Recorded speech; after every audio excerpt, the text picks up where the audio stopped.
Frank De Carlo, a friend of mine, is with me here today, and I want to tell a little story, and then I'm going to turn everything over to him. Frank runs Peasant in New York and also a restaurant called Baccaro, both great. And I went into Baccaro, I don't know, a few weeks ago, and had a steak that just blew my mind. It's not just a plain grilled steak, it's a real recipe, and we're going to let him talk about it. Absolutely. Hey, Frank. How are you, Mark? Pleasure to be here. So what's the deal here? Well, as legend has it, this dish came about as the barbarians invaded the northern region of Italy, the northeastern region. It was a battle between the barbarians and the Visigoths. The Goths had won this. This is about 489 AD. And as a gift to the people supporting the Goths there, the leader, Theodoric, gave the people the horses. There were thousands of dead horses everywhere. So as a means to make use of the meat? Make use of the meat or somehow preserve it, they used the local wines. In this case, an Amarone, which is typical of the Veneto and only of the Veneto. And probably around 500 years later, they started using things like clove and cinnamon and nutmeg and the exotic stuff. Yeah, the more route. Exotic stuff. So they this introduced the spices. 1,000 years old. Yeah, it is. Which is pretty cool. It is, at least, which is very cool. Of course, we're not using horse meat. I'm disappointed. Yeah, I know. Actually, I am too. What are we using? This is a real nice ribeye. What I do is bring the wine to a boil. It was a half a bottle. That wasn't a full bottle. This is about half a bottle. Okay. And this will marinate at least 3 or 4 steaks. To this, cinnamon, a little clove, sugar, a tablespoon. Yeah.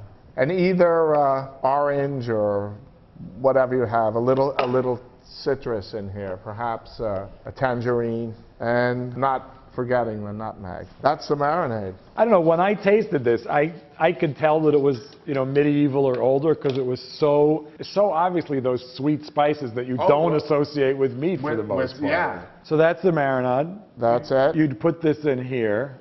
We put the steak, you'll take this and cool it. Right. And then at that point, you'll marinate the steak. And you could leave it for a week if you like. So this is what we're looking at now. This is the steak and the marinade. I want to look at this for a second. Let's just get this out of the way.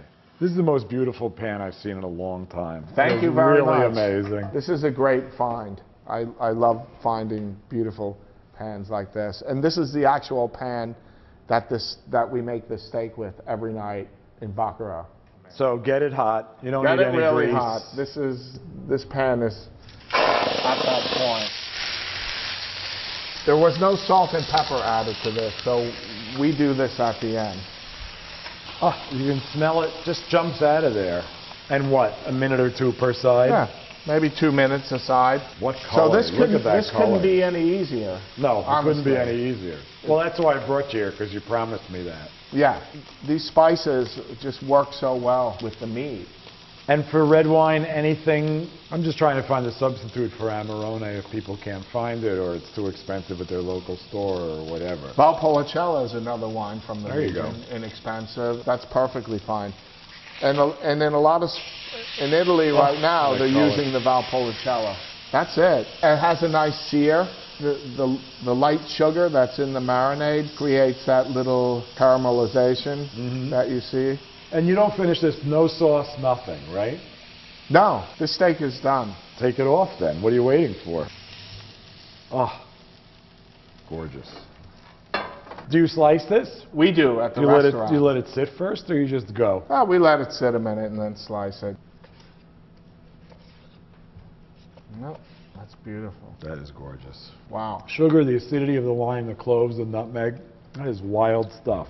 So if you thought that there was no way to improve on a good ribeye, try this, because I'm telling you, it is really amazing. And thanks for bringing it here. It's really great to have you here. We don't have many guests, but we like you. All right. Likewise. Good.